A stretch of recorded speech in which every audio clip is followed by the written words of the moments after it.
Guys, we are back. We are Yeah. with the original guest of the show. Original Oh yeah.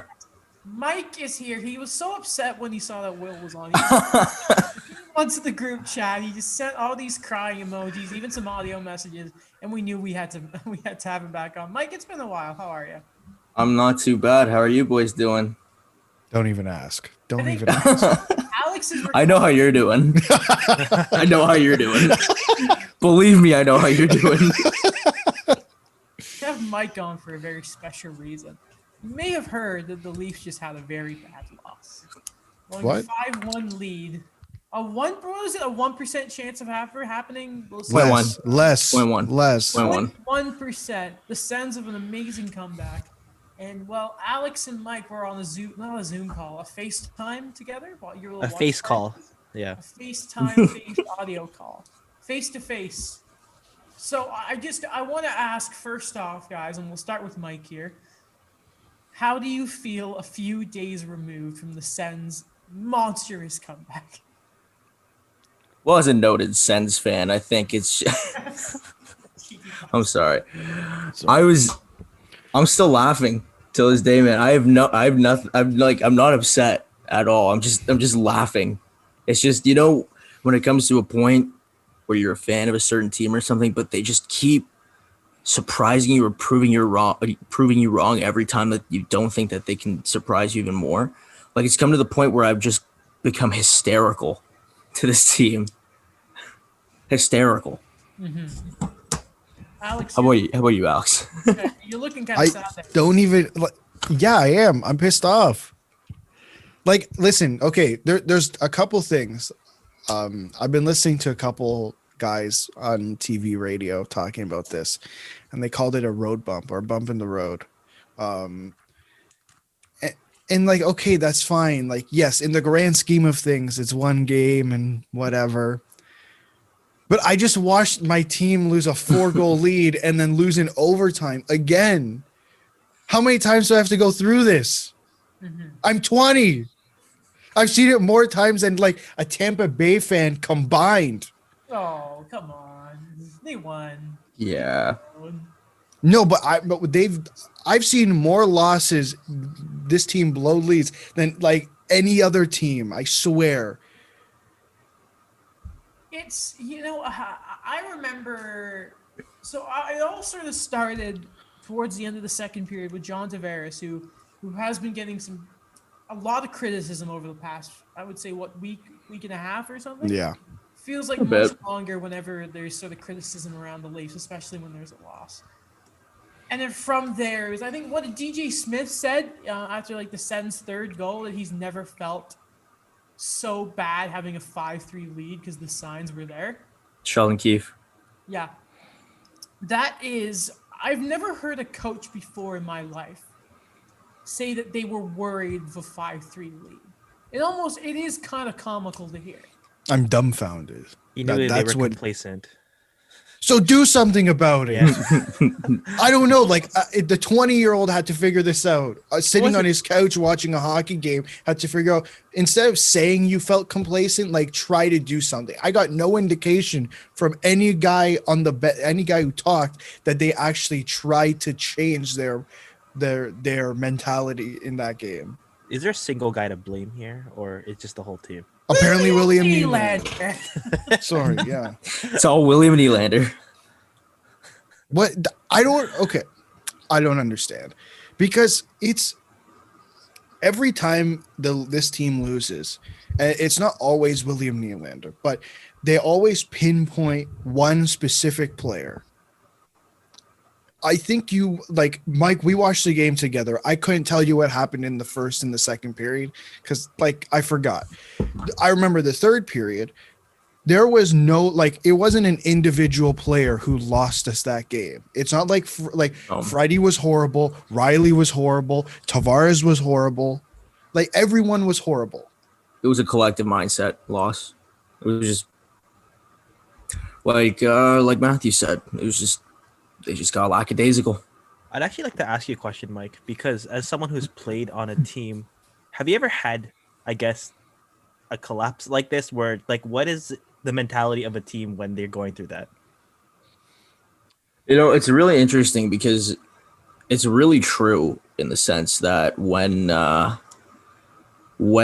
you're going in for an intermission before you go out there, again, it really does change a lot. Like you really do rely on your coaches, and especially the boys in the room to come together and say, okay, we have them where we want them to be. Especially 5-1, you don't want to go into the room and think, okay, foot off the gas, like let's just ride this out.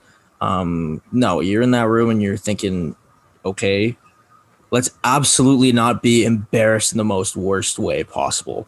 So yeah, I think a lot of that goes. I don't know what goes on in that room. Obviously, who knows if they got in the room, they're all happy, yeah, and then they're like, we played 40 minutes, we don't have to play the rest of the 20 minutes. No, so it's it's a lot of it comes down to coaching. You really need the coaches to come. Well, if you're a good team player, a good motivator, then you can do a lot of it yourself. But you do rely obviously on your the head of your team there, your coach, to tell you, hey guys, like let's dial in here. We still have 20 more minutes to play. I know you guys think we're done, but we're not.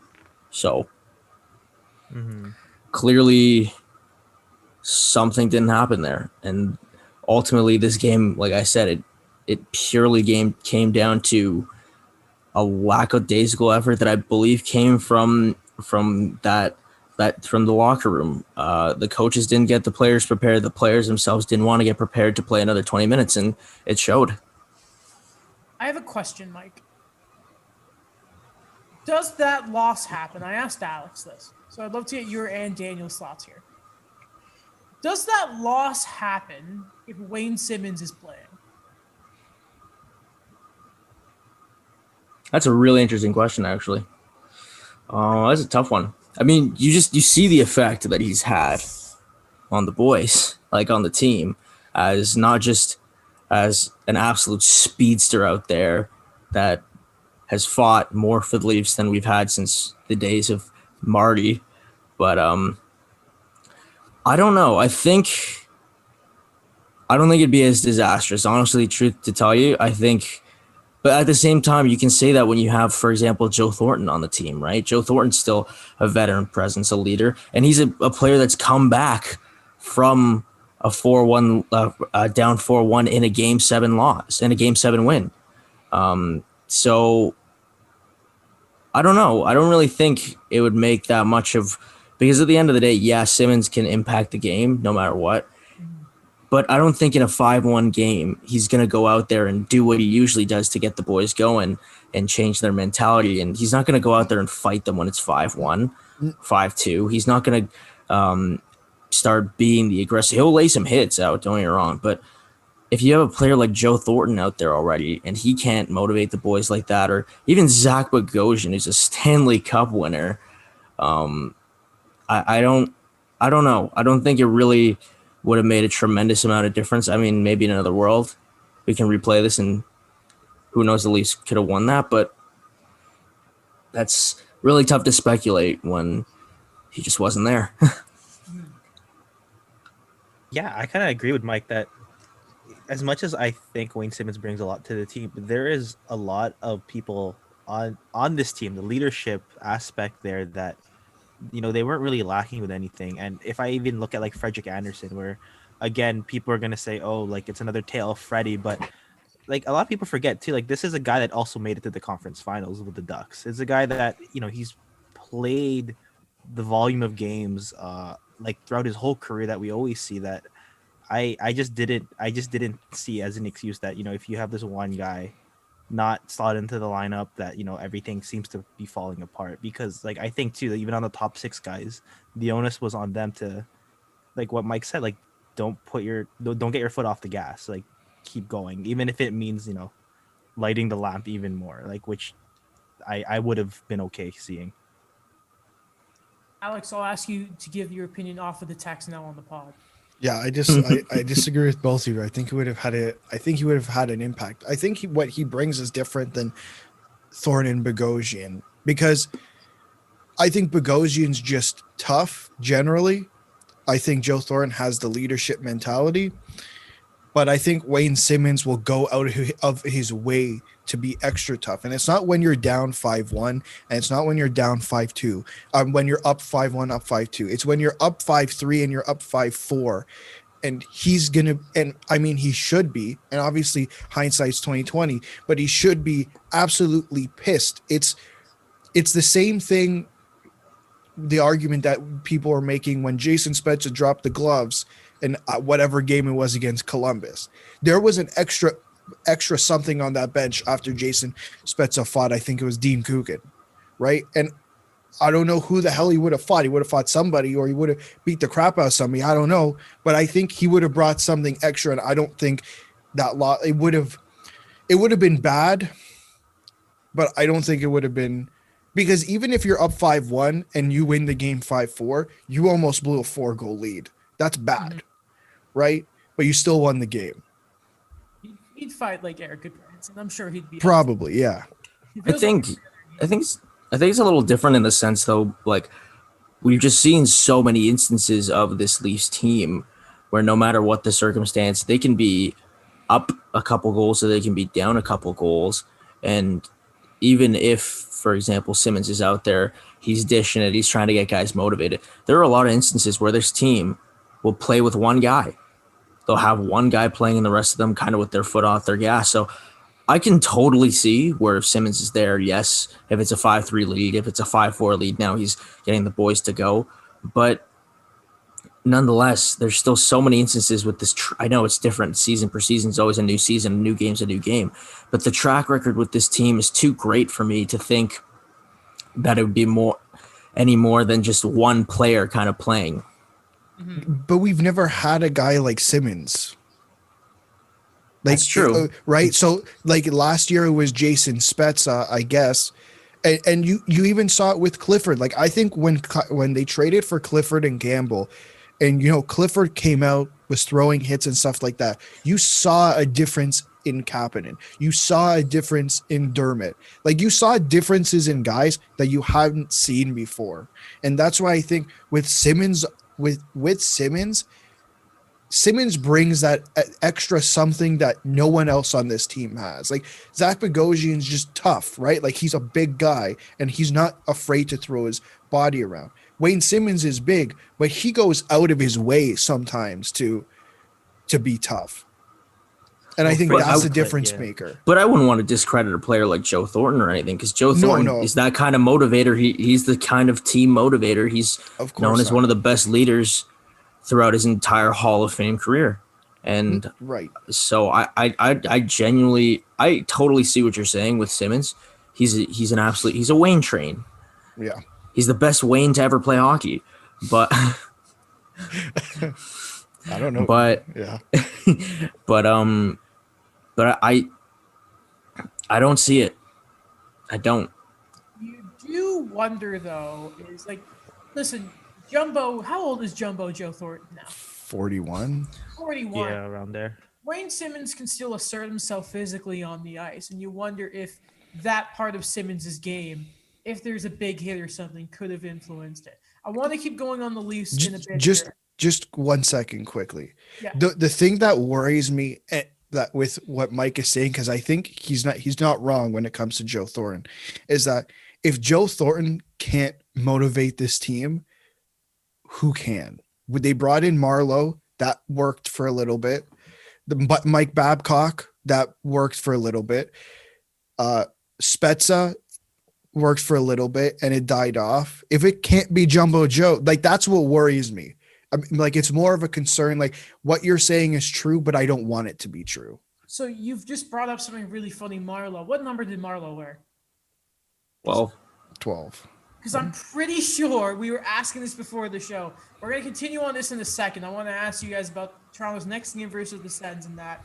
And I'll tell you about the Sens themselves quickly, because they've won 4 games. They've all been against the top 3 teams in the North Division. Because the Sens. Before that, I believe I saw that this guy was actually wearing Marlowe's number. That is the newest member of the Toronto Maple Leafs, coming from Carolina after he got waived. Former Montreal Canadian 3rd overall pick in the 2012 draft. How bad does it look now? Alex Shenyuk is now a Toronto Maple Leaf. You getting his jersey, Adam?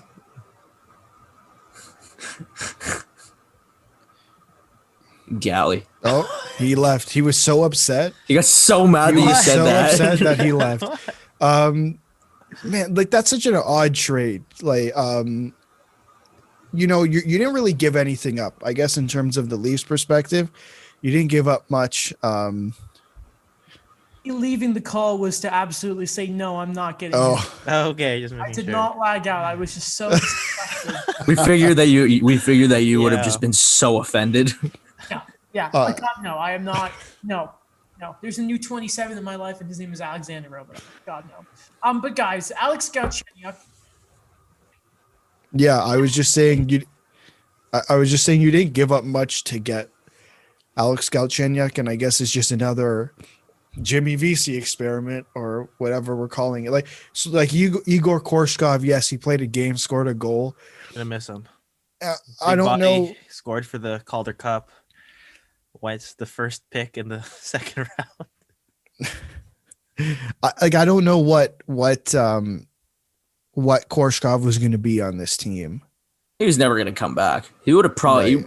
if he was on the taxi squad this year, I 100% I think he would have played a couple games. Yeah, I think he would guess have. he stayed in Russia, did he not?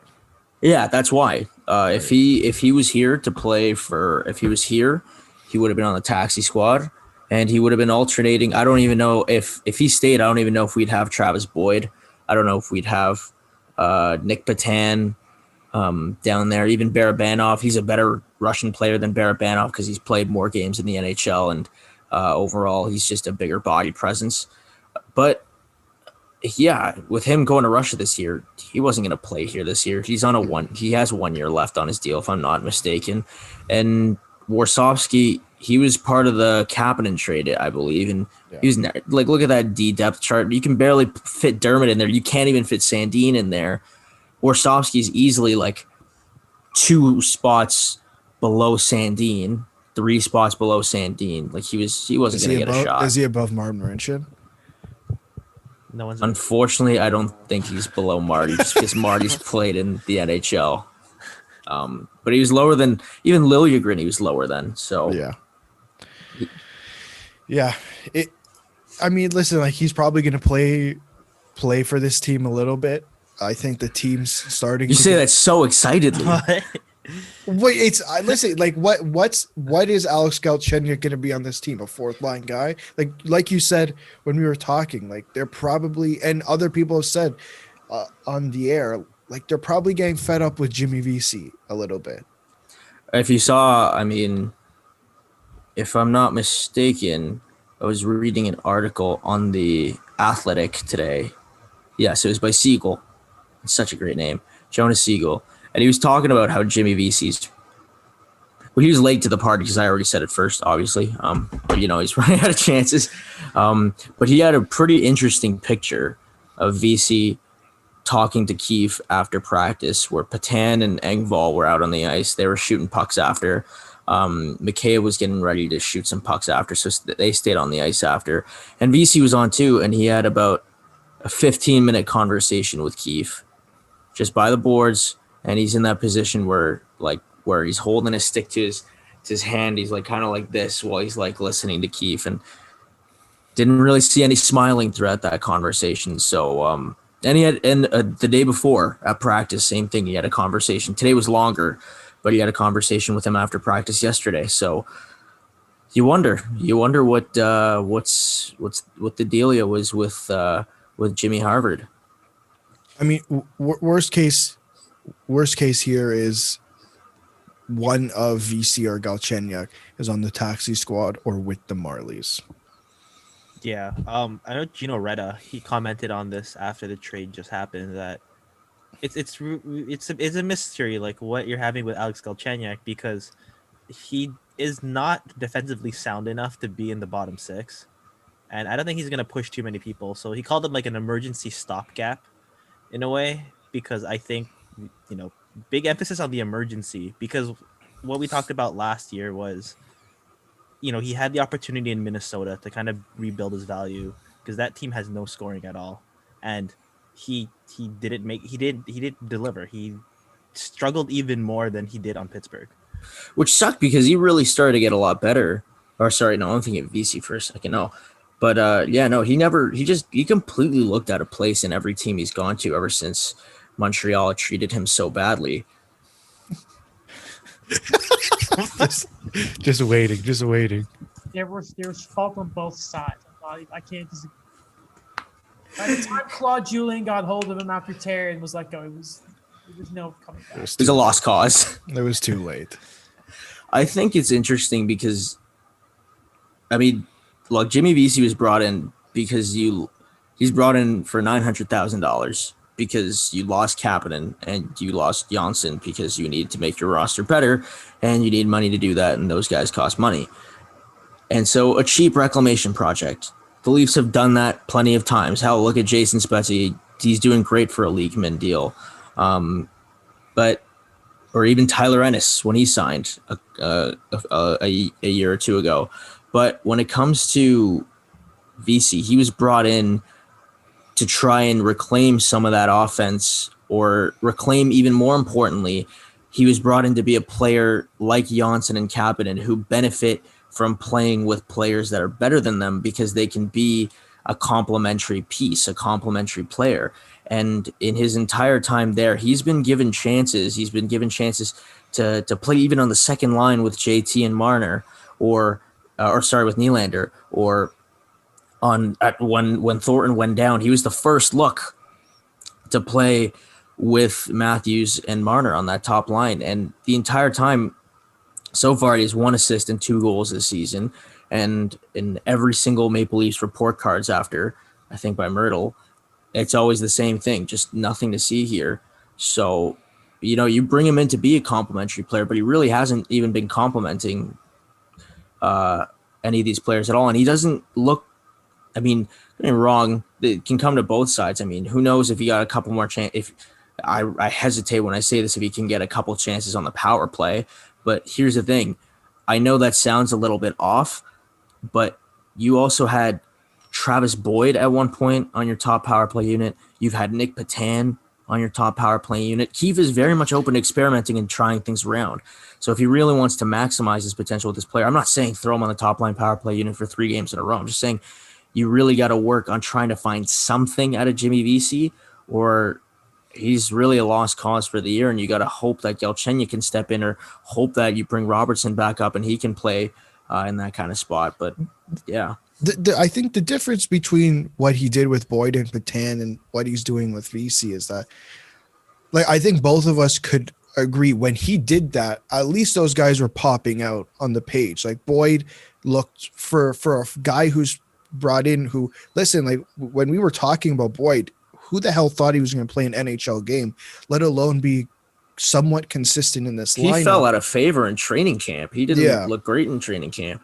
So, like, I think Boyd and Patan somewhat impressed. Like, I think when I was watching them play, yes, Patan in his own zone is an absolute pain in the ass to watch. But I think with VC, I haven't really seen anything that's been very impressive at all to earn, hey, here's power play time, etc. I think a second unit Gouch on the power play. Listen, if there is anything that's been in his repertoire, is the guy can make a pass and he has a shot. Like, I'm not just saying 30. I'm not being the guy saying, yo, Alex Galchenyuk, former 30. I'm not doing that anymore. But like, there is offensive talent there. And listen, there were times in Montreal when he didn't get along with Michel Therrien, and he was on like the 4th line with like Andreas Martinson, and he'd make this pass that if it was at any legitimate NHL player that had any sort of finishing ability, there's a for sure goal. And they also moved into wing, don't forget. Yeah, there is talent there with Gouch, all right? Even if he... And again, the Leafs are an organization that are just so, like, you got to look at where Gouch has been the past couple of years. Arizona, we're going to talk about them later. Not very well run. Minnesota, they don't know what they're doing. They haven't for a couple of years now. Pittsburgh, by then he was going through the rinse cycle. So I think there is a legitimate chance that, I hate to see it, because I don't want him being effective on the Leafs and then boom, he plays the Canadians and then something goes wrong. But there's something there for Gouch. Now, when he plays, who knows? Play him Saturday. Let's see what happens. Make it some fun. So looking forward to tonight. The Leafs have their Sens game again. I believe then again tomorrow. It's a back-to-back, right? Yeah. Yeah. All games in Toronto. You love to see it.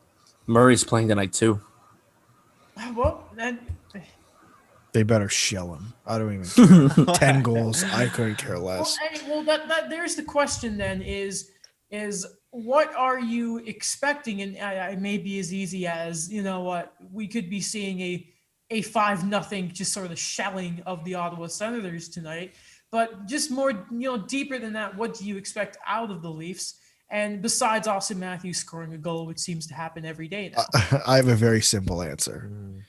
Better than what the hell that was in the third period. Like, it's that simple. Maybe my expectations are too low, but that's it. That's the bar. Like, anything better than that third period, I'm content with. Because I said it last episode. I said, because I didn't think they played phenomenal in that second game against Montreal on Saturday. I said, you cannot walk into a game with Ottawa and be complacent and say, and play like you did against Montreal, which was a below average, in my opinion, for the team in general. What did they do? They spent the first couple periods looking pretty damn good. Austin Matthews was with the phenomenal goal, best shape of his life. And I don't know what the third period was. Anonymous source, don't worry about it, guys. I have insiders. That's my bar. Pretty low. Okay, and then I'll send it over to Daniel, and then Mike will finish us off. Honestly, yeah, I think it's just, they have the talent, they know what to do to score. It's just to tighten things up, and yeah, that's the thing. Like, don't be complacent. Just play your game and don't think about. I guess, like, when you have that in your mind, like the don't collapse mentality. Just don't think of that. Just keep playing your game for the full 60 minutes. Yeah, that's a very important thing that you bring up too, Dan, because even though you are playing, with that underlying narrative following that last game, you never want to play like that. You never want to play like, oh my God, we're stepping on eggshells as soon as we get on that ice. So that's a very, very good point. The feeling when the Leafs blow a 5-1 lead. Oh my gosh.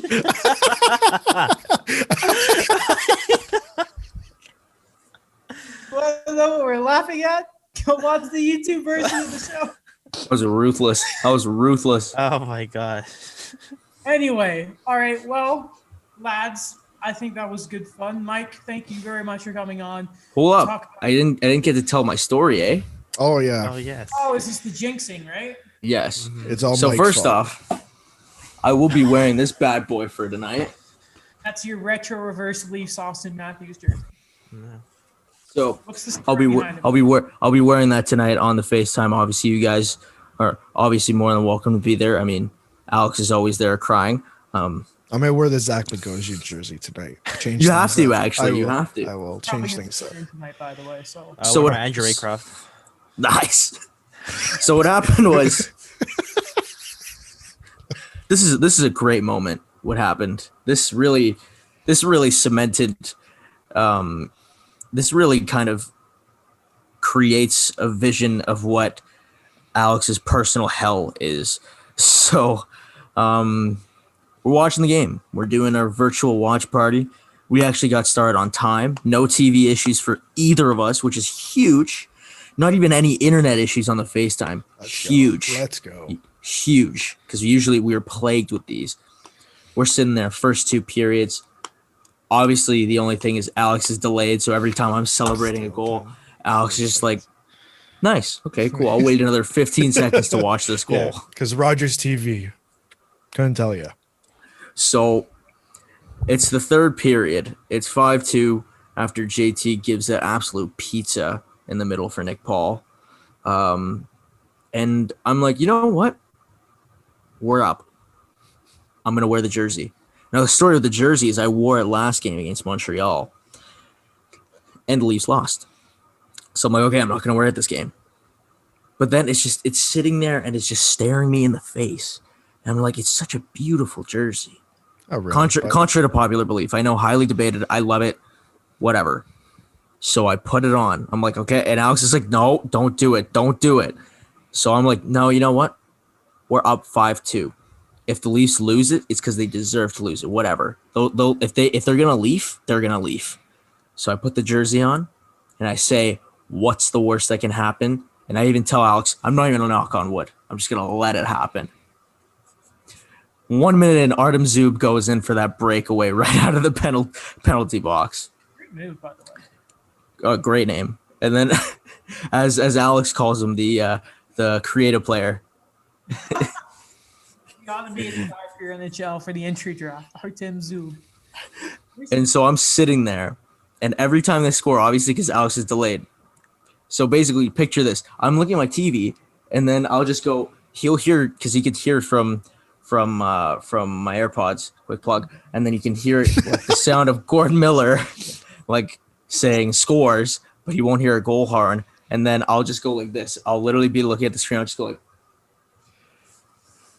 Oh no! I'll just make this smirk, and then Alex will be like, he'll just face palm. So finally, they make it 5-4, and I'm just dying at this point. And when they made it 5-3, I started to take the jersey off. And what was your reaction, Alex? No, don't take the jersey off. We're gonna prove a point. Gonna prove a point here. So I take the jersey, and Alex also. What did you promise if the Sens came back? I'd go live on Instagram, which I did. So I take, so I'm like, okay, fine. I got to keep it on. I don't know when they scored, like a minute and a half left in the period. And then I'm like, oh my God, we're going into overtime with this. And then what happens? An absolute crazy play, a big save by, I think Dadonov made one of those saves there. Even though Matthews was so clearly open, but Riley still shot it. And then Riley pulled a Shea Weber. He didn't shoulder check, and he didn't even realize that Dadonov was behind him with the puck. And, in that moment, Dadonov, you just know he was going to score. You just knew he was going to score. And then I just looked at Alex, and Alex just buried himself. Not Dadonov. You have to say it properly now. Daddy on Family Day. There you go. There you go. All right. Well, Mike, thank you very much for coming on again. Thank you very much for having me. Yeah, you know what? One thingy now, we got to do just a big thing with the four of us. We get Will on as well. We find out a way to also bring in Donald, and we just make it. It's just going to be absolute chaos. It's going to be Mike yelling, Will yelling back. It's just going to be absolute chaos. So much obscenities thrown. You guys going to have to edit that like crazy. Donald's asking where the basketball content is. Donald's going to be like, hey. We didn't talk about the Raptors. All right. Well, we will be back in a second to talk about the Arizona Coyotes and how they suck.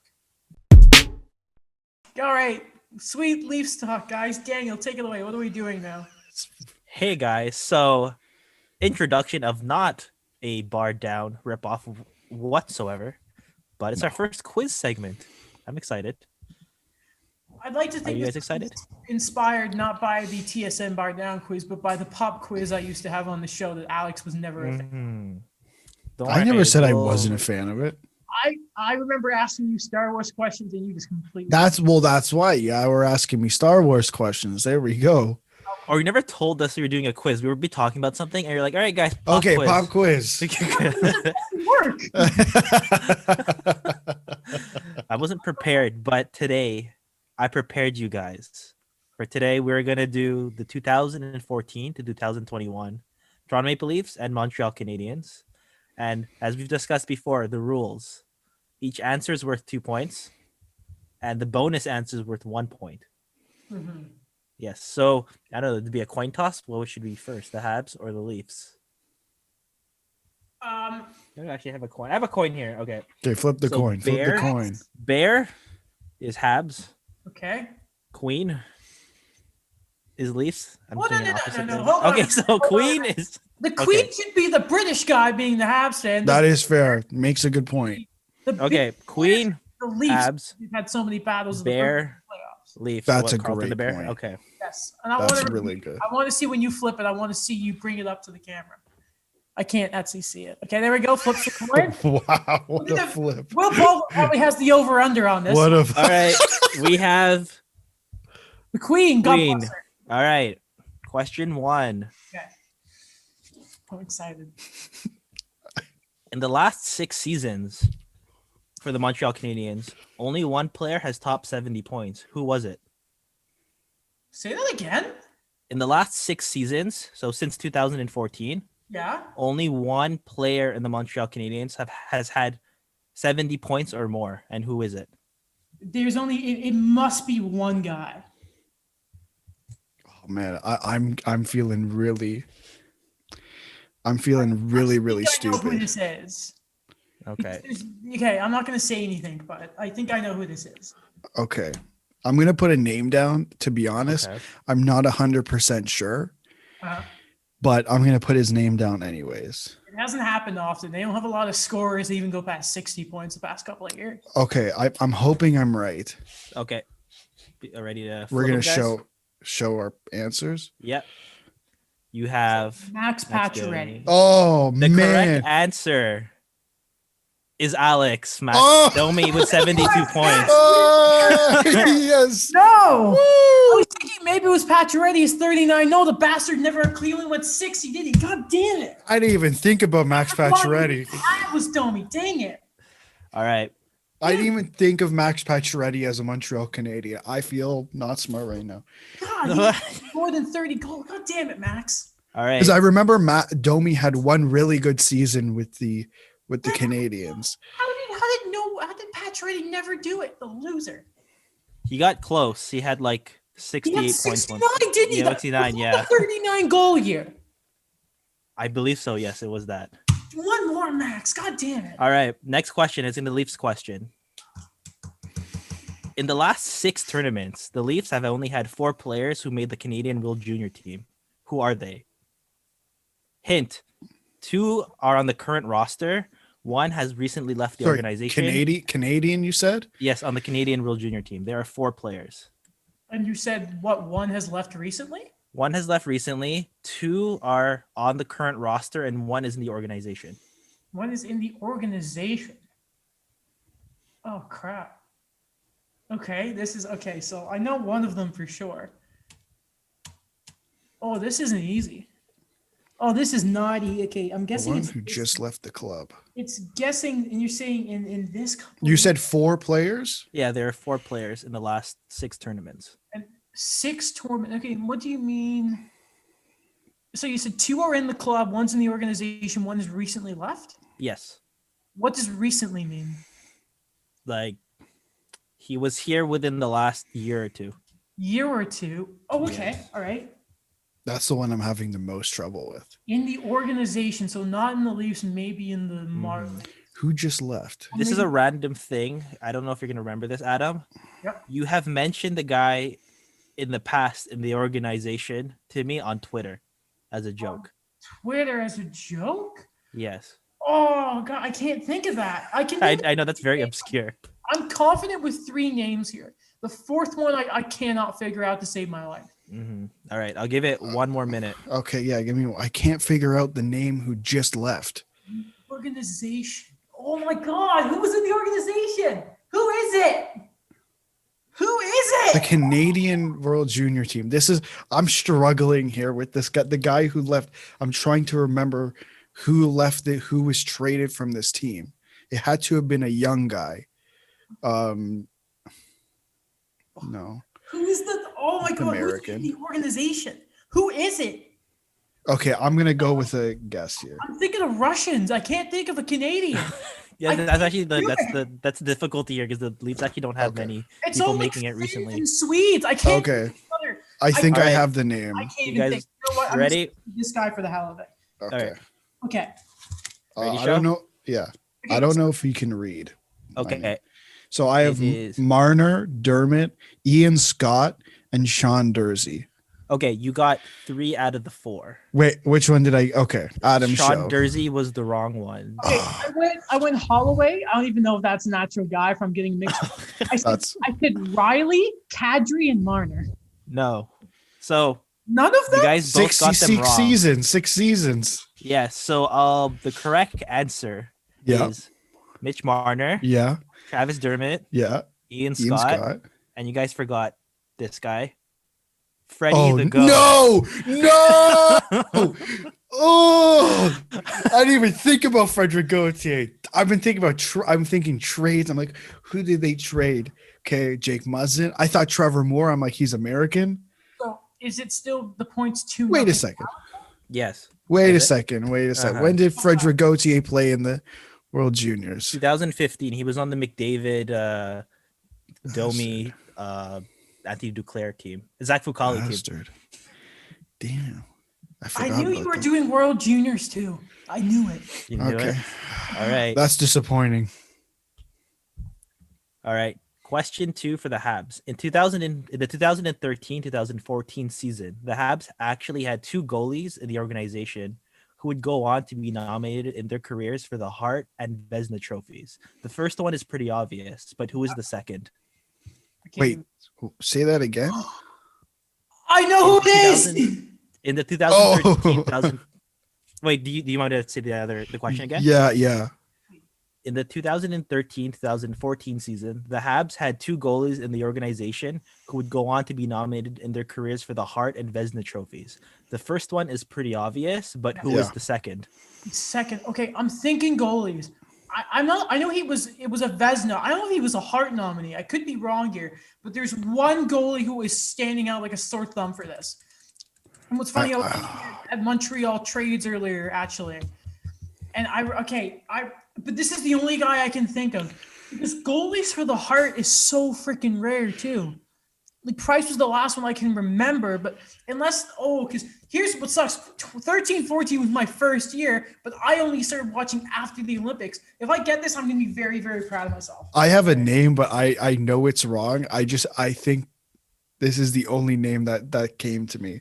I'm just trying to think what goalie's been nominated for a Hart. Like this is the only game. Tripping me up is the Hart. That's the only name that's come into my mind right now. So, All right. Is he a Hart nominee? Okay. that's where I'm stuck. I have a name because I know Vezina. I know there's another Vezina guy who was in there. I don't know the Hart. And Theodore was not around for 13-14. So Who? I'll say Theodore was not around for 13-14 anymore. Damn it! That was my. I'm like just screw. I'm like just the only name. Do you need the name? I No, it has just. to be within the organization of that year. Are we good to go? I'm good. I can't think of another I name. know Devin Dubnyk was up for a Vezina. I know that, and he was part of Montreal, and he was traded to Nashville for future Okay. considerations. You guys have your answers? Yeah. I said All right. Devin Dubnyk. I said Carey Okay. Price, and I wrote down Jose Theodore because I couldn't think of anyone else. The correct answer is Devin Dubnyk. Oh, when was he? Yeah. He was drafted by Montreal, but when was he a Hart Trophy? When he was with the Wild. Was it the same year? When really? Yes, when he would go on to it. So the thing is, technically, by a split vote, he was 4th in the voting, but he was tied for 3rd. I'm Cheeky. happy with that. Dubnyk, people forget he was around. But oh god, the goalies in Montreal are so weird. So Yeah, I remember they had him. I when I was reading through this, I actually forgot as well. yeah, he's weird. So, okay. All right. I'm mad about this. You ready for the next Leafs question? Yeah. Yeah. I think this one's pretty easy. Originally drafted by the Leafs in 2000, before he made the NHL, he was part of a deal that brought Sharks captain Owen Nolan to Toronto at the 2003 deadline. He returned to Toronto as a free agent in 2015, finally making his debut with his original draft team. Who is it? Wait. Say that he never played for the Leafs beforehand. Yes, he was drafted by them, but before he got out of the junior, he was traded to the Sharks in a package for Owen Nolan in 2003. Then he returned to the organization in 2015. Okay, I'm not gonna. 2015.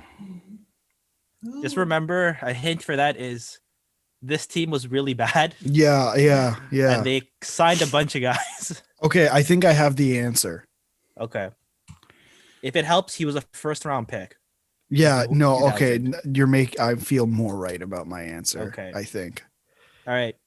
Adam, are you okay? Yeah, I'm not gonna get it, but All right. You guys can show it. Yeah, Alex, you put, Dominic Moore. and I Adam. said Roman Polak. Oh, good. That's You are fine. both incorrect. Really? Who was it? It was Brad Boys. Oh my god! Wow, I would have never gotten that. He was like the third leading scorer on that year. I was. Weird. He made the Olympic team, didn't he? I cannot remember that. I felt so good with my Dominic Moore answer because I knew he was drafted by the Leafs too. Was he not? Dominic Moore. I believe he was drafted by the New York Rangers in 2000. Okay, You were right about that, but he was 95th overall. Close enough. How many more questions we have here? We have quite a few. 6, I think. I'm into this now. All right. To increase some scoring with an inevitable playoff run, Montreal went for it at the last minute of the trade deadline in 2014. What was the deal? I think I know the player. I don't know the deal. I'll take the player Oh, instead of the deal for this one. You see, this is 2014? Yes. Okay. All right. Because there were a few names from that run that are really, really good when it came to scoring. Lars Eller was one of them, but obviously he'd been in for a long time. Okay, I think I know who it is. Okay, I think I got it down. All right. I'll give you one more minute, Alex. in 2014. It was a fun year. Great year. I could give you a hint. Sure. At the time, he was technically considered one of the better snipers in the NHL. And this was the second time he was traded that year. Was it? Yes. Crap. I maybe should have. I don't know about this. I don't know about this. I'm getting nervous now, but I have my answer locked in. I don't know. I'm gonna say I don't know on this one. I'm gonna pass. Okay. You ready? Was it Thomas Vanek? All right, Alex. I don't have anything written down. Adam, you're correct. Yes. That's a good one. That's Everyone forget. He was. You know what? I remember him being kind of crap in the regular season, but in the playoffs, he was meh. I remember Thomas Vanek. I think they flipped him in the summer too. All right. We are at question 3 for the Leafs. During the 2015-16 season, only 2 players topped 40 points or more. Who are they? And this is one of their first bonus ones that we have. Ooh, okay. I may know this. And this was the year they finished last, correct? Yes. Okay. Does it have to be with they had to finish the season with the team? Yes. These guys both finished the season with the team. Okay, I think I have my answers locked in. Okay. Alex, how are you? Yeah, just give me a second. 15, 16.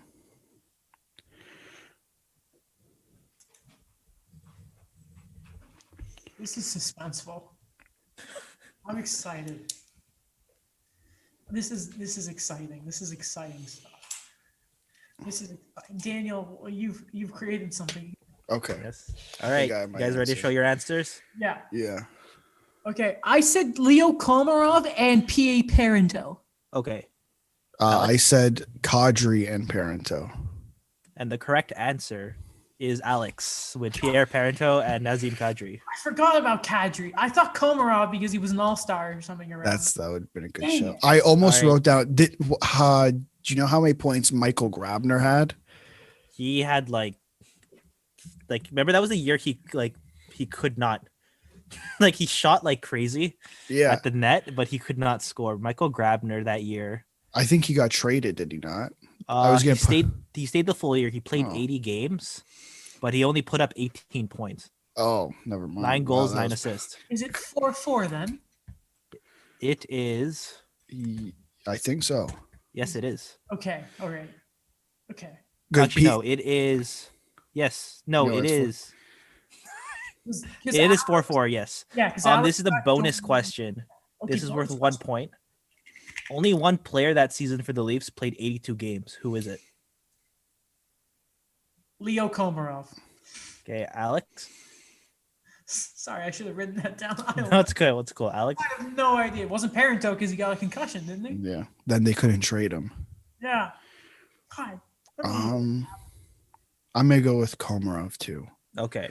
The correct answer is Morgan Riley. Whatever. God damn it. That's cheeky. Shoot. That's cheeky. Good joke. Okay. All right. 7. I have to get one. Habs question. Eventually. Yeah. Okay, let's do this. I think this is going to probably be the easiest one. Okay. During this time frame that we are focusing on, only 3 Habs players have had 30 goals or more. Who are these 3 players? Over the past from Since 2014 until now. Okay, you say it's 3 people? Yes. Okay. I'll give you guys 1 minute. Okay. I'm done with the Alex's. I sound like a TA. Like, you guys have 1 more minute. Yep. And then pencils down. What a really nice one named Chloe in like second year. Shout out to Chloe. Hope you're well with your Yeah. studies. Yeah. All right. Doop-a-doo-doo, doop-a-doo-doo, doop-a-doo-doo.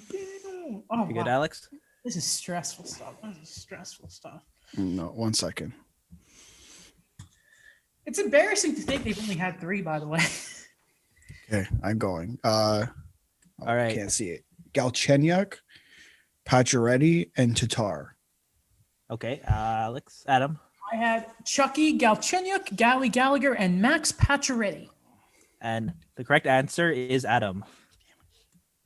I thought Tatar Tatar had was close. He had 28 goals. last year, wasn't it? Yeah. I thought he had 30 last year. Yeah, Max is like, I think Max had probably 2 or 3 years where he didn't do it, but that's everything he freaking did. God, All right. I have to get a Leafs one here. Like, I can't, this is bad. This looks bad.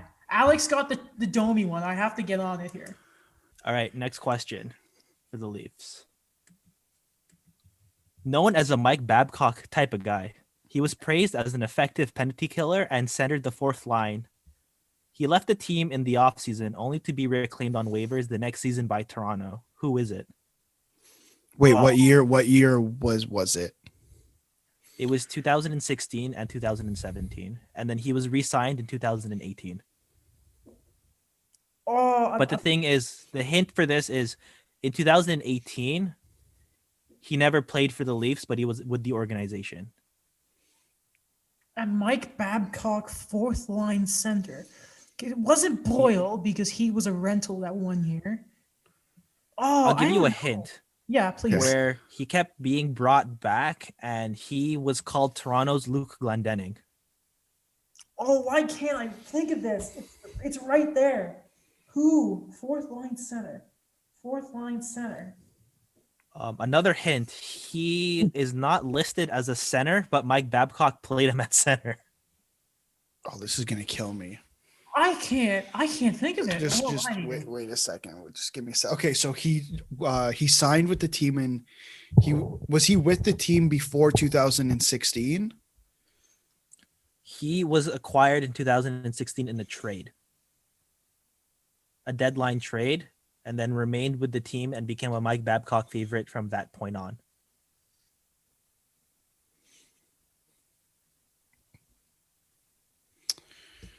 Oh man, this is gonna kill Read me. it one more time, please. The question. Okay. Known as a Mike Babcock type of guy, he was praised as an effective penalty killer and centered the 4th line.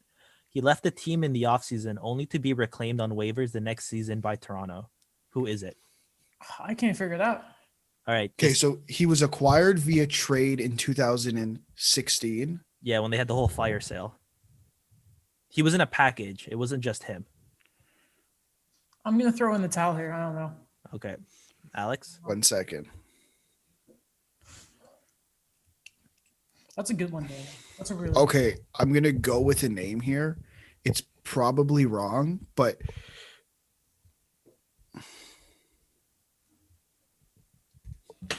okay. And you wrote down. I wrote down Olli Jokinen. That is incorrect. The correct answer is Ben Smith.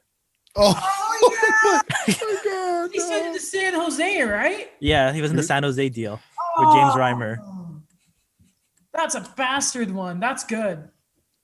God damn, that was cheeky, Daniel. That was cheeky. Next question.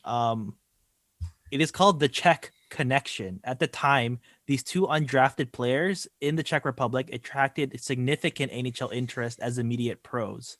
A forward in July 2014 and a defenseman in May 2017, both going to the Montreal Canadiens. Who are Sorry. these two players? Oh, Let's go do the dates again. A forward in July 2014 and a defenseman in May 2017. Who are these two players? I know the forward. I can't remember the defenseman to save my life. No. Just letting you know I for the, remember, the 20 defense. teams Yeah. interviewed the forward too. Damn it. I can't remember his name. What May I- is it? can I ask a question? Yes. Are they still in the league? No. No. Was it a one and done type situation? Both of them were actually traded a year after they were signed. You do not know how much it's making me mad that I can't remember this defenseman's name. What was his? It was. God, Daniel, you've done this to me.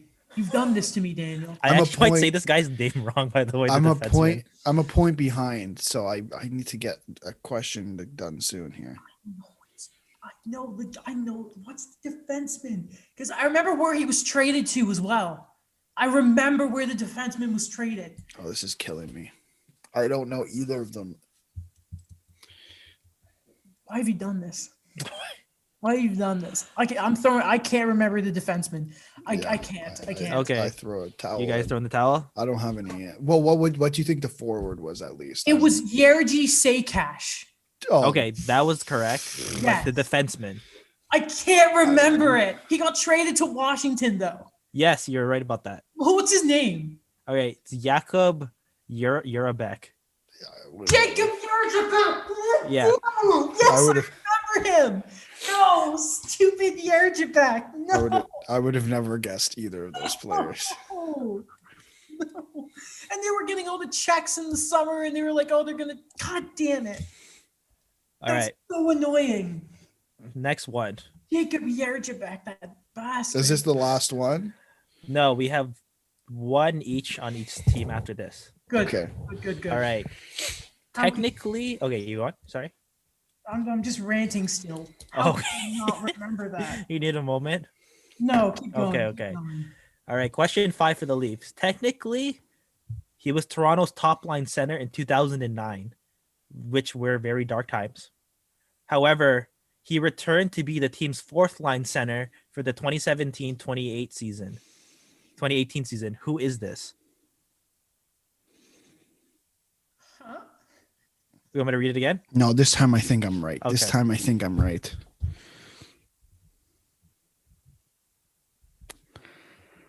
I guess my hint is he actually was signed for a lot of money. Based Wait. on his skill.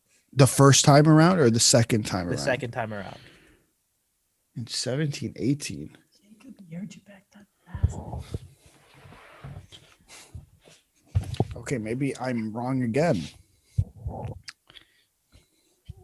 It's the Leafs and the goddamn Simon. Read it one more time, please. Daniel? Yeah. Technically, he was Toronto's top line center in the 2008-2009 season. He returned to the team to be the fourth line center for the 2017 and 18 season. Did he end up playing? Yeah, he played. The first line center. I think I'm right.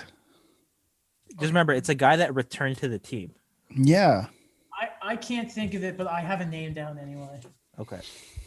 Okay, are we good to go? Yeah, Yeah, go on. good. You can go first, Adam. I said Dominic Moore. So did I. I think Yes, I'm- you got it right. Okay, I only got that because Alex said this time I think I'm right. Okay.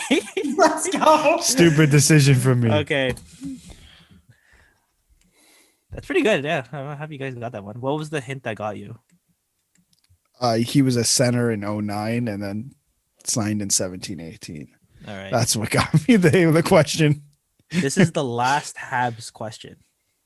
In 2015, Carey Price won the Vezina and Hart Trophy. He is the only blank goalie in NHL history to accomplish this feat.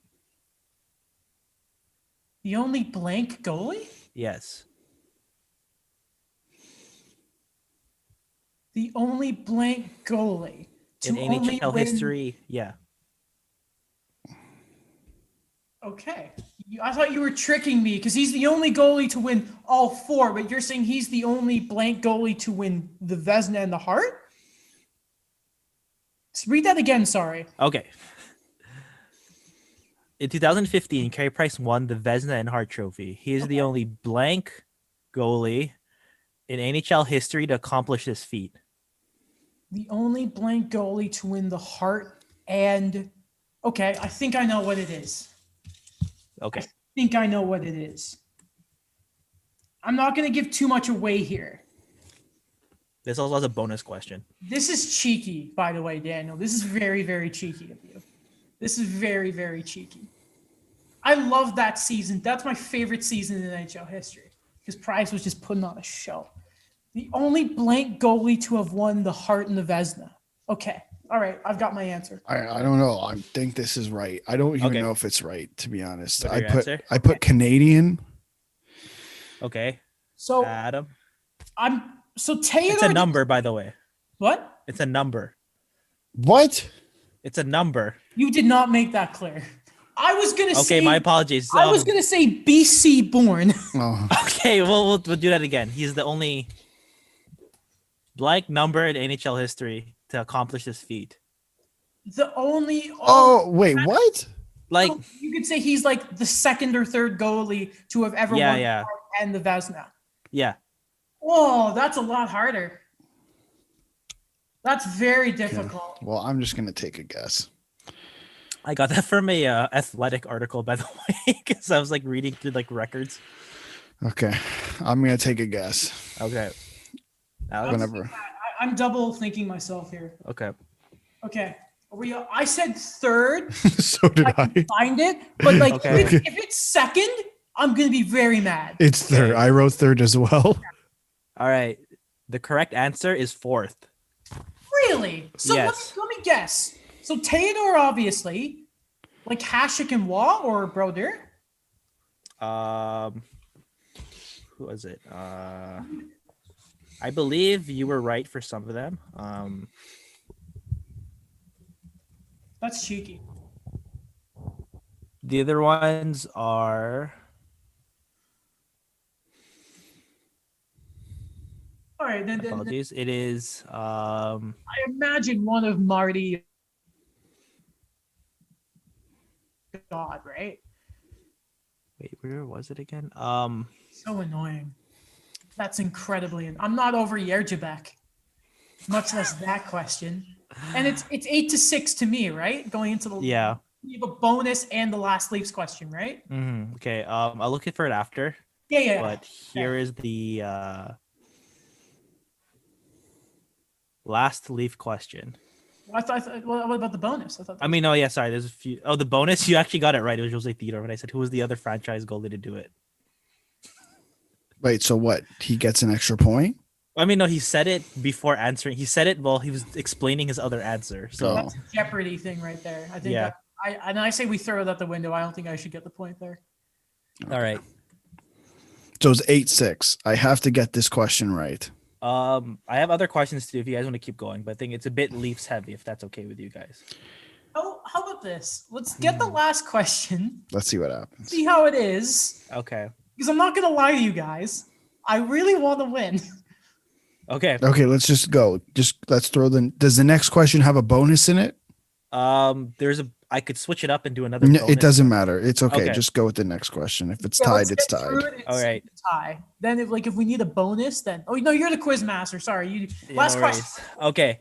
As an homage to Leafs legend Felix Potvin, in the 2016-17 season, this goalie played 2 NHL games with a Felix the Cat-inspired goalie mask. Who is it?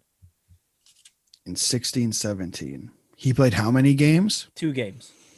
With that mask or Yeah. just in general? Oh, damn. Like, What's his in general. name? What's his just- name? It just What's people made his a lot of name? headlines because he had the mask on. Oh, what's his name? Okay. I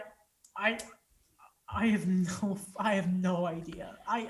I've written the name down. Let's see if I get it right. I have a Okay. name written down because I don't think it's Anderson. No. Okay, so I said Curtis McElhinney. I said Jonas Enroth. All right. You were both incorrect. What? Yes. Oh, The oh my! correct- Is it Garrett Sparks? No, the correct answer is Anton Bibeau. Oh my God! Oh, I lost because of Antoine Bibeau. This is typical Leafs. Typical Leafs throwing me under the bus. He had a solid 1-1, but he had a I didn't even know 1.98 goals against average. I didn't even know he played that year. So do I get the victory corner like the TSN guys do? Yes. All right. So- Well, Adam is the winner for our first segment of the quiz. The 2-on-1 podcast quiz. I'd like to thank Devin Dubnyk and Thomas Vanek out there. I want to thank Cap Friendly for having the trade tracker of Mark Bergevin's moves, because without it, I would have lost today. I really would have lost today. Would not have had Dubnyk. Maybe, I don't know. Jacob Yerjabek, God damn it.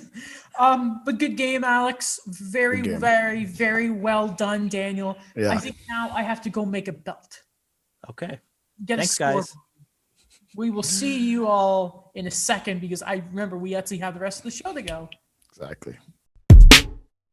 All right, we are back once again. Good conversation. Alrighty Mike. then. What? Are we good? Yeah, we're good. We've been good. We're on. I was just It's on. making a joke. On. Quit clowning around. It's on. Love it. I miss Miss Brian. Brian Burke so much. He didn't sign my book. That's good. I'll send it to Pittsburgh. Right then, lads. The Penguins actually in the Brian Burke era lost their first game last night versus the Washington Capitals. Fire Brian Burke. What? Uh, Back to Sportsnet. You gotta love listening to Anthony Stewart talk about Berkey's gonna make a move, and it's like he's not in charge of that. Stop it. Ugh. Give some freaking credit, Ron. He's like, it's only because he was in sports. Listen. We're all about caring about a president of hockey ops all of a Hey, sudden. listen. Neither does You don't care about Brendan Masai. Shanahan? Neither does Masai Ujiri. I But know, we always we kind of know but we who love runs the show. we love Bobby Webster. We do. He's great. So what? The only big name that needs a contract now, or what? Are Messiah and Kyle? Does Kyle need a deal? I believe so. Yeah, And Yeah. Masai. but he's like 35. Yeah, but it's Kyle. What do I you do know. with Kyle, Daniel? I ask what he wants. That's a good. Like, answer. That's a great answer. like he has given so much to the city already. Gave them a championship. You know, he's 6-time All-Star. Well, people say it should have been 7th, but the thing is, you ask, okay, this is where we are before the deadline. You want to keep going, or do you want one? You want another shot at it?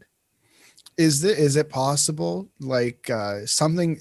I mean, and it's happened multiple times, I think, in hockey. But a few years ago with Thomas Plekanec, traded to the Leafs and then re-signs with the team the next year. If the Are we allowed to talk about that? yeah Are we allowed to talk about that? trade? yeah we're allowed to talk about the trade. It's okay. I remember last time I had to apologize. No, it's because what you said before Thomas Plekanec. Okay, That's why okay. you have to apologize. Okay. Is that at all a possibility? I mean, things seem to be changing for the Raptors, but if the Raptors, let's say they're hovering out of a playoff spot by trade deadline, I think, yeah, they would do that, get something for Kyle, and I think people have to kind of take away from the expectation that this guy's a pending free agent. Is a 35-year-old that you're not gonna get what your heart wants you to get out of it. That I'm saying, like, as if you get compensation for it, great, but it's a thing where you're gonna have to look at the offseason and say, okay, where are the Raptors at? Because they prepared for this to say, okay, we have this cap space. What are we gonna do with it? And then I think you assess the situation. Hold up. Yes. Next time we have Will on the show. Okay. I Or think- Donald. Or yeah, the perfect excuse to get Donald on. Yeah. I do think will be upset if we don't. We just have to have a lineup of an episode where one segment we get Mike and Don. We're gonna get so relaxed with this. Like, one time we're gonna send in, like, there's gonna be like 12 participants. We get more people than the annual class, like one of our like Tuesday classes or something. Everyone's gonna like interrupt each other. Yeah. We just get into one of our classrooms And then we just start recording. Hey guys, we're back. I'm like, excuse me. Okay, good. Straight loss tonight. The professor's like, what the hell is going on? Get out of here. We're recording podcast. Go. It's over. You lost this class. Pardon? Given we tell him to get out of our Zoom call. Sorry, Dr. Gould. All right then. No, Gary is a champ. He'd understand. Listen, He has to help us with the lighting because if we're glistening, then no one's listening. Mhm. If you're listening to this mic, your lighting's really bad. Right. You know what? I would keep Kyle Lowry, by the way, because you want the legacy. Lifelong Raptor, that's what I want to see. But then I also, when I think of legacy, I wonder to myself, what will the legacy of the Arizona Coyotes be? The jerseys. That, I just want to point out that is a spectacular transition. that is honestly the best thing that's ever going to come out of that organization. Is honestly the jerseys. They are great. So it's really funny that we had Will Baldwin on the show, and he had that very good question. He kept asking, why are the Coyotes still in Arizona? And he talked about just how much of a joke it was. And then a few days later, actually, it might have been like the next day, the Athletics, Katie Strang, who is an MVP, by the way, this eclipses the Russo article, I believe, on the Paul Fenton expose. This article talking about the Arizona Coyotes, I kind of just, have you guys ever watched Game of Thrones? No. Up until season 3, the beginning of season 3. So, Daniel, you may remember this. There's a scene of how Varys and Littlefinger had those little speeches before going, like those conversations with each other before going into the small council room. Mm-hmm. There's a conversation where these two characters are talking about what chaos is, and Varys is like, it's a deep pit. And then my boy Peter Baelish, Littlefinger, goes, chaos is a ladder. He goes. And that's what this article is for the Arizona Coyotes. It just incrementally gets worse and worse, and you get to the top of it. You get to the end of it, and it's like it starts like joking about how cheap the Yotes are, and about apparently one of their like team members is going on about I can save all this money on napkins, and jokes about how they wouldn't expense pizzas when the Morellos like started a pizzeria thing. Like it's incredible, right? And then it just goes deeper and deeper into this sort of financial, I don't know, stop me if you've heard this before, the financial stability of the Coyotes' new ownership group.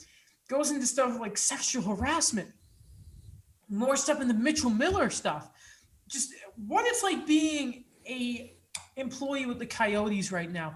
And I'm going to read you some snippets. It's a very big article, but it is 100% worth the read. I think this may be my favorite sports article of all time. Like eclipsing the Carey Price big thing that Eric Engels did last year. This is that good.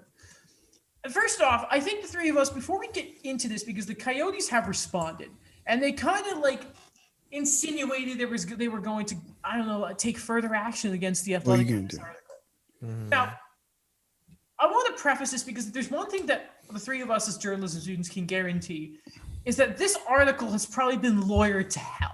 Like, I Oh, can yeah. only imagine Yeah. Come on. how many they, like the Athletic were like, all right, give it to this guy, this guy, this guy. I can only imagine how long this has actually sort of been in the pipeline, this article. Like this isn't like Joe Schmo writing an article on his blog. Like this is one of the biggest sport media companies in North America. Mhm. It was like reading this was, wow, all of this is mounting up, but am I surprised? No. You know what? That like it's a very small snippet of this, but it's the one that really kind of got to me. Was Tyler Steenbergen was not paid on time. My boy Tyler Steenbergen, World Junior legend, Yes. scored the game-winning goal against Sweden. And his agent actually, that was great. That was great. That wasn't like his first goal of the tournament too. And how his agent, apparently they went to the Coyotes, they filed a grievance. We all know about they were late to pay their per diems. There was this stuff with Chayka and how, who was his assistant? What's his name? He just got fired. Sullivan Getting let Steve go. Steve Sullivan. And listen, John Chayka was not without his faults. I think we have been very critical of him on the show, and I think rightfully so, right? But it's just the sense you get from this article about the Coyotes' new ownership group. Apparently, believe it was, they tried to get involved with an NBA franchise, I believe it was. Yeah, the Yes. Hawks. Yeah, Atlanta. And there was actually a concern back then about the financial stability of Morello taking over. And apparently his worth is about $2 billion, which for like NHL ownership, that's great. But it's just it's an immediate red flag that league were questioned.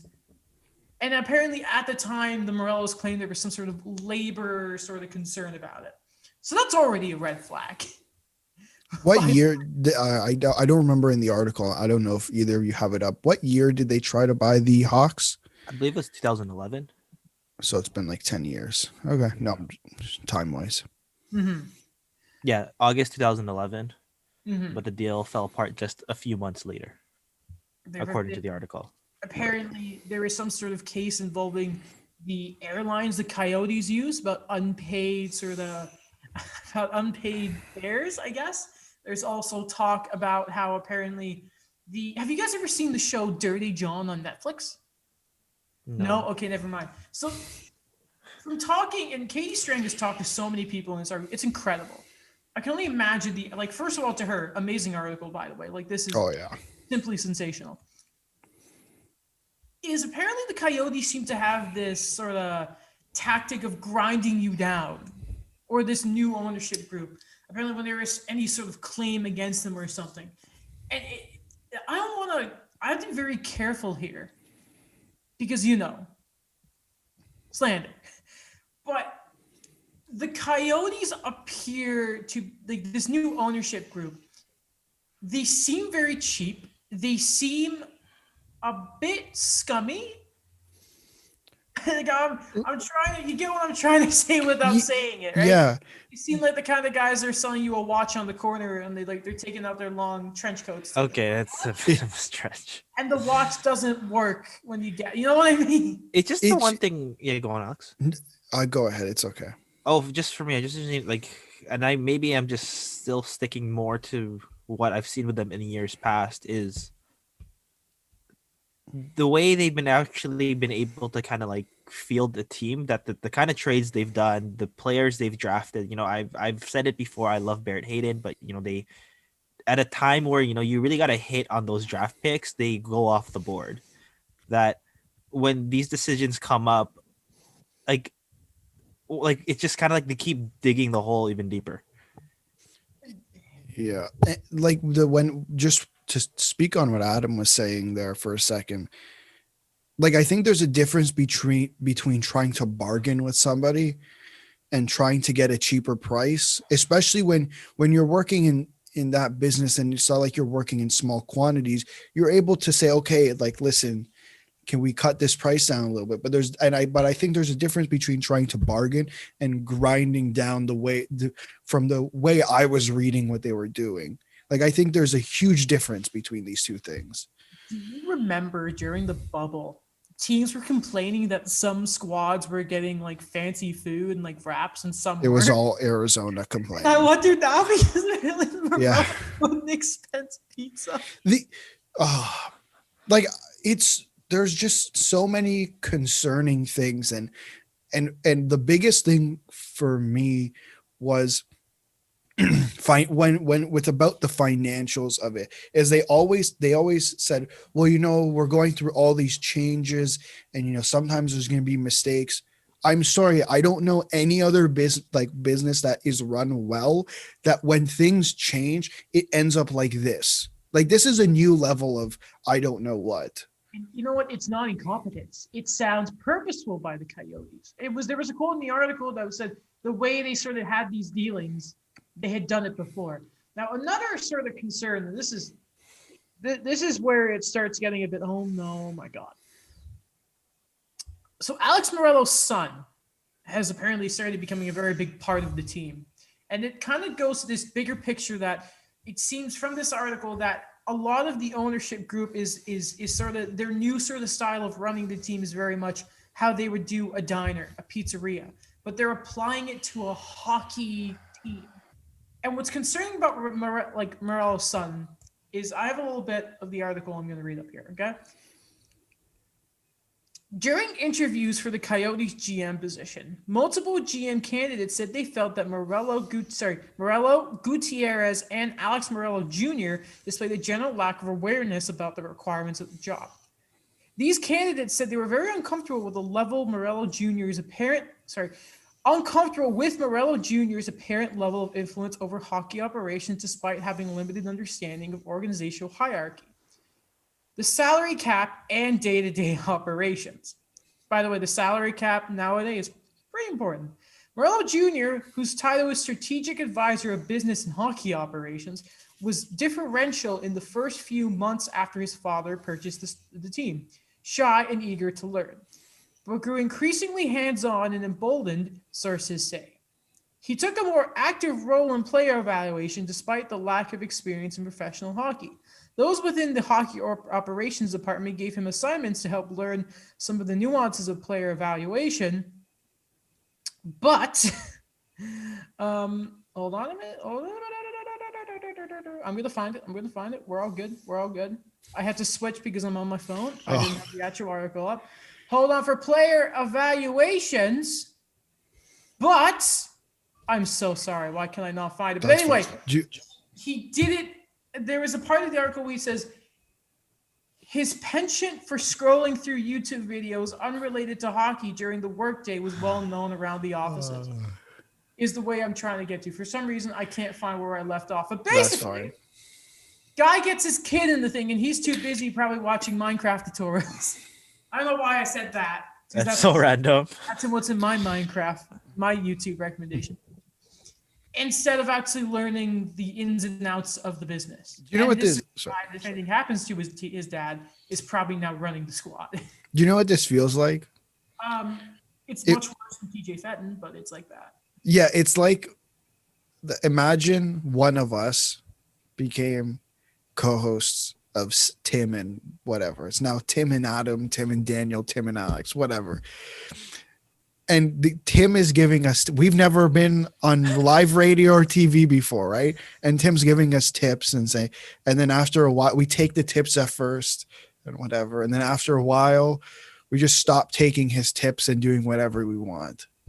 That's what this is like. Just ruining and ruining and ruining and ruining. How do you get in? Like, I think people get into things they don't necessarily know the most about. But what makes them successful is that they learn about it, and then they learn more about it, and then they learn more about it until they're actually competent in the business that they are conducting in. That's just how good businesses are run, right? Like a restaurant owner, is not going to just open up a restaurant without learning how to make food. Without coming up with a menu and say, this is what I'm going to make every single day, not changing the menu every single day when that's just not possible. I just thought of like, let me make this restaurant. Wait, hold on. Do I know how to cook? Do I know anything about customer service, food, or anything? No, I don't. I bought a restaurant. Now I'm on Kitchen Nightmares, and a month later after the filming's done, my restaurant is closed. AKA every episode of Kitchen Nightmares. Anyway, another sort of, we all remember the Mitchell Miller situation. Mm-hmm. If you don't, God bless you that you don't have to remember that. Though apparently blame going around the league, within the organization, was getting kind of napped here. Apparently a mental health consultant was at one time blamed, even though apparently this person had nothing to do with scouting or anything to do with the draft list. Now, eventually, they then went back and said, no, it wasn't you at all.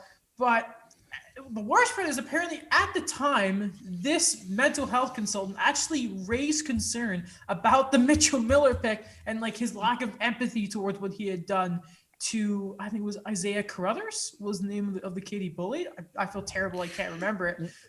But was this before? Because maybe this was after John Chaika got fired, right? Because under Chaika, I think he was on the do not draft list. Yeah, that's another part of it. I don't know how that exact part, but that was also during the Chaika part, that when Chaika was still there, that brain trust made the decision that they were not drafting Mitchell Miller. And then here comes, and it's a total show. So that's interesting because obviously Bill Armstrong couldn't participate in the draft. I think in the story, Katie Strang wrote that he was in like a completely different room or area of the building. I think she said she was in the coach's room and they were in a different room.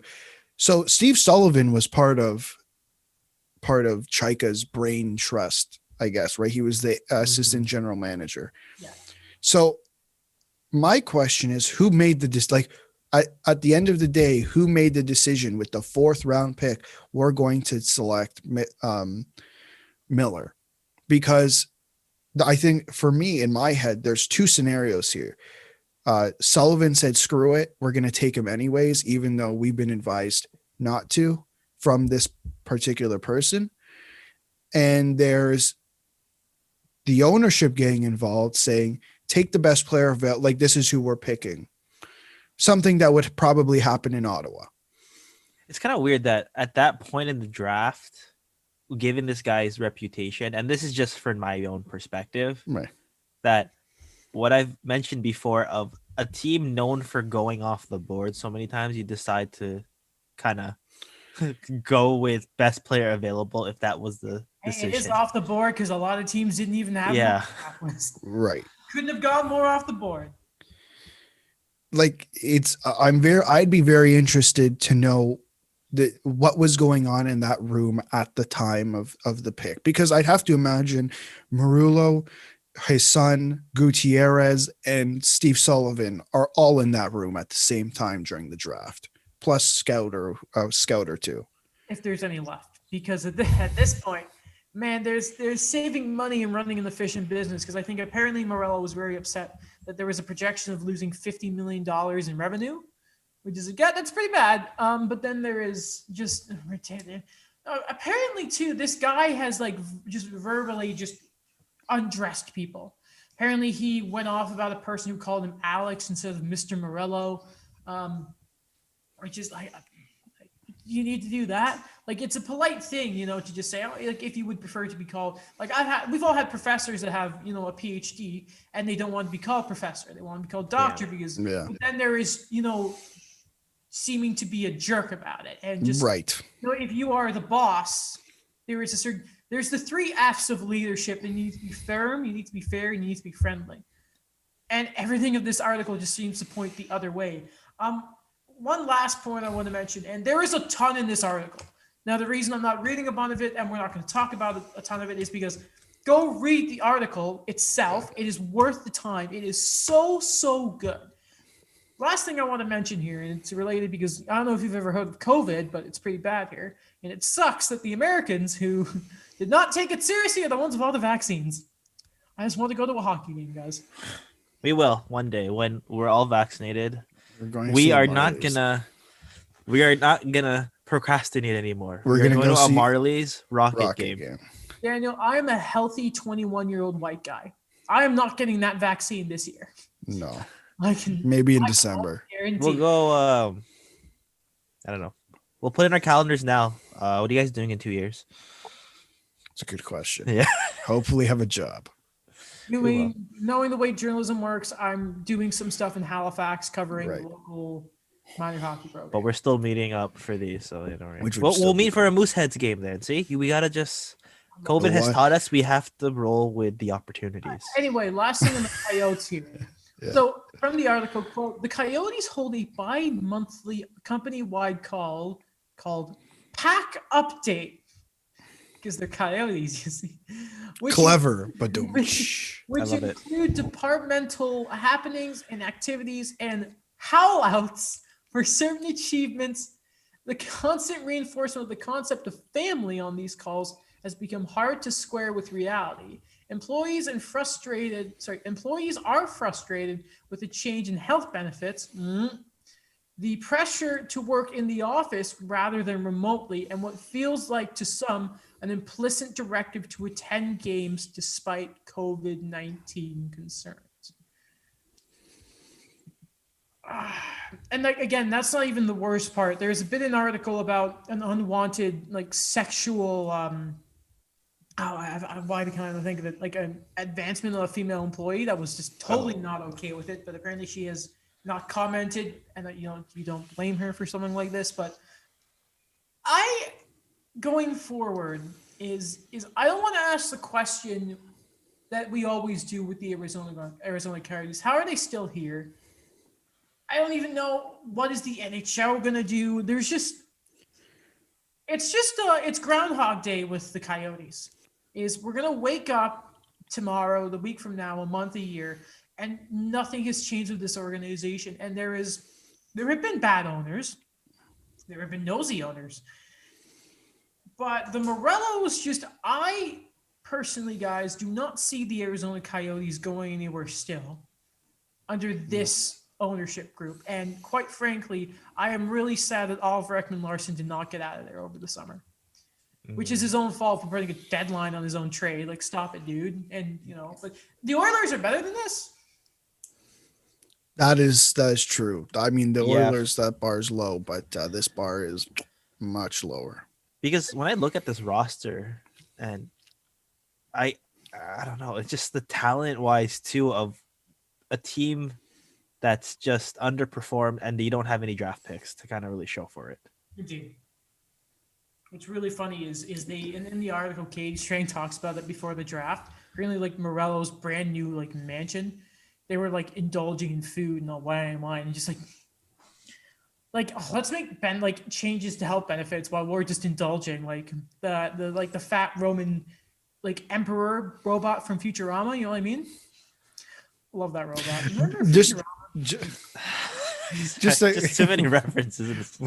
Before we move on, to answer your question, what's the NHL going to do? Absolutely nothing is the answer to that, because the one thing, and I think I tweeted this, the one thing with the NHL is they will never admit to a mistake.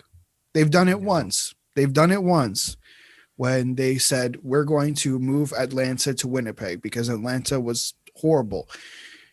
But they couldn't even do that right. Like, why is it that we're talking about Ilya Kovalchuk with the Winnipeg Jets record? No, screw it.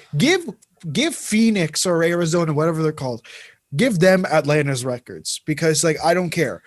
I don't care enough. Give Winnipeg their actual records back, or leave Atlanta alone. Like, please. This happened in basketball too. Oklahoma was saying, "Hey, Gary Payton, let's retire your number," and he's like, "I never played for you guys. I played for Seattle." But it's so just, they'll never fix it. Like, this team should not be in Arizona anymore. And they were in the article, I think they praised themselves for being like the first owners to go to the cap in like recent years with the Coyotes. Like, congratulations. Half the league is at the cap. Half the league. Like, that's not an accomplishment. You got a tired Phil Kessel. Tampa Bay is like 15 million over the salary cap. Do you want an award? I don't know. Like, I think they always had that internal cap, and it's worked. Like if I look at a certain positive in this era, I'll think of the fact they rejuvenated Mike Smith's career. He still has a job now because of that one Western Conference final. Right? Daniel, you always have to be Mr. Positive on the podcast. I think that's what you are. You want the players to have a good thingy here. It's just, so go to Quebec City. It'll be 10 times better. Like, maybe the weather's not as nice because you have to go through the winter, but you have fans. Ice Palace Hotel in Quebec, outside Quebec City, is amazing, by the way. I remember it was mentioned in the article that, like, when it comes to like the whole players thing, that I think they've been writing on the Shane Doan thing a lot too. Like, they did bring him back, and that was supposed to be some kind of positive effect on the team, but it's the same thing, that these things have become gigantic, these problems that bringing back a beloved guy is not going to really like do much. No. Can't wait till he leaves like Daniel Alfredson did in Ottawa. It's not going to ever sit right with me unless things monstrously change. That 5 teams in this league have to pour money year after year after year after year to this organization, and 2 of those clubs are part of this podcast. And apparently, I think it was Friedman talking about they're making an investigation into how Arizona is spending some of the funds from the revenue sharing, which is, oh boy. They should ask for money back. Screw it. I don't care. I don't know why there's 32 teams in the NHL. Anyways, 30 was enough. Listen, Tavares has a $50 million signing bonus. We got to get this. All right. We forgot about this. All right. And I mean, like, the Coyotes are such a mess. Like, they finally got into the playoffs, kind of, and then Colorado spanked them. But at least the team they beat in the play-in round is sort of finally deciding where they're going. Nashville could be looking to sell really soon. They've had a really bad start to the season. We got to talk about Chicago soon, by the way, like another update, because they've been nice. They've been nice. Pius Sutter has proven us wrong. Yes. So LeBron has talked about, apparently they may even been listening to the likes of Matthias Ekholm, Elliot Friedman, 31 Thoughts, talking about the likes of Eric Haula and Mikael Granlund, and he revealed Granlund's the forward he's been looking at. Even confirmed that it wasn't Galchenyuk to Alex on Twitter, and he DM'd him. Now, Daniel, you got to see if we can get the triplet here. Next time he talks about the Ducks.